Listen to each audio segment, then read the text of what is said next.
பாரதிய ஜனதா கட்சியை, பாரத பிரதமர் அவர்களை, மத்திய அமைச்சர்களை, எங்கள் மாநில தலைவர் அண்ணாமலை அவர்களை என்ன வேணாலும் யூடியூப்பில் பேசலாம், எவ்வளவு தரம் தாழ்ந்த வார்த்தைகளையும் பயன்படுத்தலாம், தமிழ்நாடு போலீஸ் ஒன்றும் பண்ணாது, ஒருவேளை அவங்கள தட்டி கொடுப்பாங்களா தெரியாது, ஒருவேளை திமுக முதலமைச்சருக்கு அல்லது அமைச்சர்களுக்கு இப்படி பேசும்போது அதை கேட்பதற்கு அவங்களுக்கு ரொம்ப சந்தோஷமா இருக்கா என்னன்னு எங்களுக்கு புரியல. மாண்புமிகு மத்திய நிதியமைச்சர் அவர்களை இனியவன் என்பவர் ஒரு திமுக நிர்வாகிகள் இருக்கிற கூட்டத்தில்,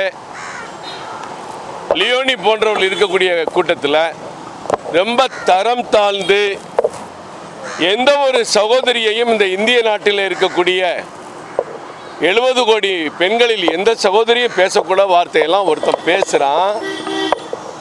அவன் மேலே நடவடிக்கை எடுக்க சொல்லி இப்போ கடிதம் கொடுக்குறோம்.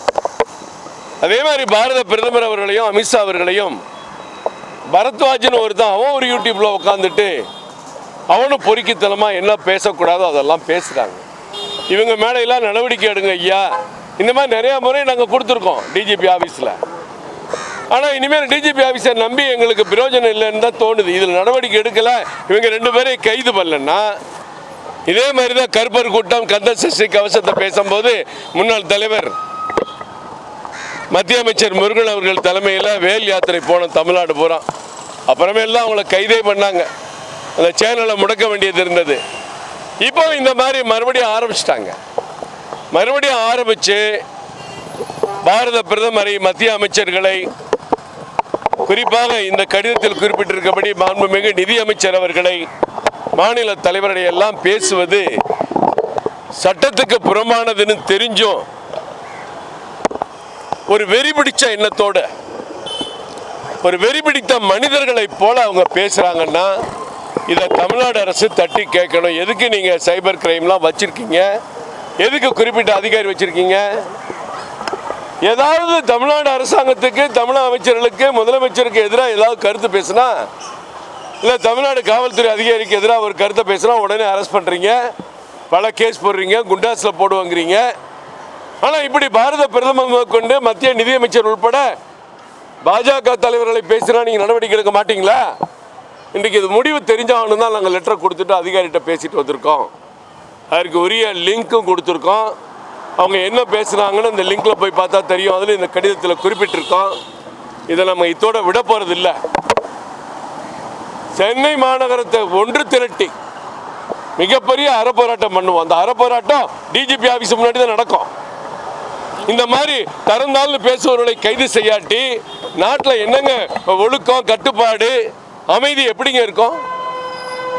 அவன் ஒரு 3000 ரூபாய்க்கு ஒரு செல்போனை வாங்கி யூடியூப்னு ஆரம்பித்து கண்டபடி இஷ்டத்துக்கு கேவலமாக பேசுகிறது தான். இதுக்கு தான் இந்த நாகரிக வளர்ச்சி, விஞ்ஞான வளர்ச்சி நமக்கு கிடைச்சிருக்கா? இன்னும் இவங்க வேலை செய்யலாம். இதோ இந்த நிகழ்ச்சிகளை, இந்த பதிவுகளை இந்தியா பூரா பார்க்க முடியும். ஏறத்தாழ 19 மாநிலங்களில் பாஜக ஆட்சி இருக்கு.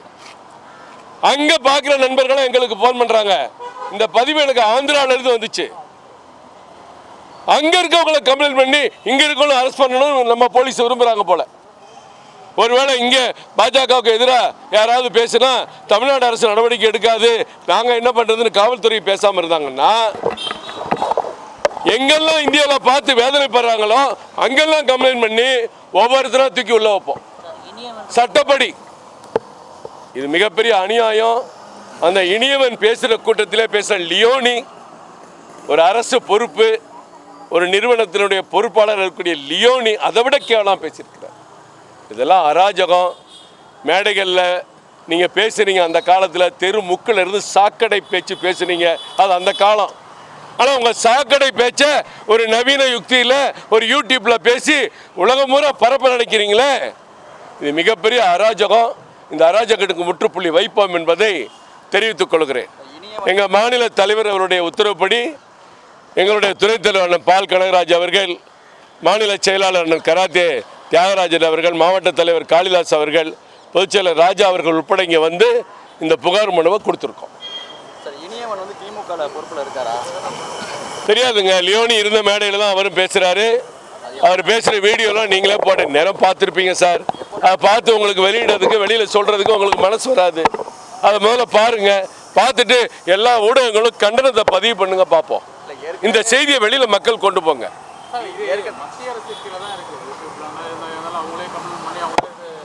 அப்போ இனிமேல் உங்களை நம்பாதீங்க, மத்திய அரசு நடவடிக்கை எடுங்கன்னு சொல்கிறீங்களா? அது எப்படிங்க? தமிழ்நாட்டில் ஒரு தவறு நடக்கும் போது எதுக்கு இங்கே இருக்கிற யூடியூப்பில் சில நடவடிக்கைகளை தமிழ்நாடு அரசு எடுக்குது, தமிழ்நாடு போலீஸ் கைது பண்ணுறாங்க? அப்போ அவங்களும் மத்திய அரசு எடுக்கணும்னு பேசாமல் இருப்பாங்களா? இது மத்திய அரசு எடுக்கட்டும்னு டிஜிபி சொல்லிடட்டும். அடுத்த நிமிஷம் அவங்க 2 பேரையும் தூக்கி அரெஸ்ட் பண்ணி உள்ள வச்சிருவோம். அடுத்த நிமிஷம் வச்சிருவோம். நாட்டில் அமைதிக்கு எதிராக செயல்படுற எல்லாருமே தேச அளவில் குற்றவாளி. ஒரு அமைதி நிலவக்கூடாது, கலவரம் வரணும், யாராவது திட்டணும், யார் மனசா புண்பட பேசணும், அதன் மூலம் ஒரு 10,000 பேருக்கு எரிச்சல் வரணும், அவன் ஒரு கலாட்டா பண்ணணும் அப்படிங்கிறது ஒரு சுற்றி வளைச்சு ஒரு அமைதிக்கு எதிரான செயல் தானே. நீங்கள் சொல்கிறபடி அவங்க சொல்லிட்டாங்கன்னா செய்வோம். பெரிய அநியாயங்க. கலெக்டர் தவறான தகவலை சொல்லிட்டு இருக்காரு. அவன் சாராயம் குடிக்கல, வேற ஏதோ குடித்தான், எத்தனை நாள் குடித்தான், அதை குடித்தான், எதை குடித்தாலும் போதைக்காக தான் குடிக்கிறாங்க. போதைக்காக தான் குடிக்கிறாங்க. ஏற்கனவே கள்ளச்சாராயம் விழுப்புரம் மாவட்டத்தில் 21 பேர் பலியான பிறகு 2400 பேர் கைது, பல பேர் சொத்துக்கள் முடக்கம். அதோட அவ்வளோதான், மறுபடியும் கள்ளச்சாராயம் தொடங்கியாச்சுங்கிறத கள்ளக்குறிச்சி சம்பவம் எடுத்து காட்டுது. இது ஏற்கனவே கஞ்சாவில் மிதக்கிறோம். எல்லா வித கஞ்சா பொருளும் ஒவ்வொரு வட்டமும் கைப்பற்றப்படக்கூடிய பொருட்கள் 166 கோடி, 80 கோடி, 100 கோடின்னு தமிழ்நாட்டில் கஞ்சா கைப்பற்றப்படுவது உலகத்திலே அதிகமாக தமிழ்நாட்டில் தான் கஞ்சா கைப்பற்றப்படுதுன்னு நினைக்கிறேன். நீங்கள் பழைய ரெக்கார்ட்லாம் எடுத்து பார்த்தீங்கன்னா. அதே மாதிரி கள்ளச்சாராயம் இன்னும் ஒழிக்கப்படவில்லை என்பதற்கு கள்ளக்குறிச்சி நிகழ்ச்சி இப்போ ஒரு எடுத்துக்காட்டா இருக்கு. தொடர்ந்து இந்த சம்பவம் நடந்துட்டு கள்ளச்சாராயம் 2வது சம்பவம் நடந்திருக்கு சார். இது சம்பந்தமா இப்போ திருப்பியும் கள்ளச்சாராய சாவு நடந்திருக்குது. இன்னும் இதுக்கப்புறம் காவல்துறை என்ன மாதிரி நடவடிக்கை எடுக்கணும் நீங்க சொல்றீங்க? காவல்துறை கையில் இல்லைங்க. தமிழ்நாடு அரசாங்கம் எடுக்கணும், முதலமைச்சர் எடுக்கணும்.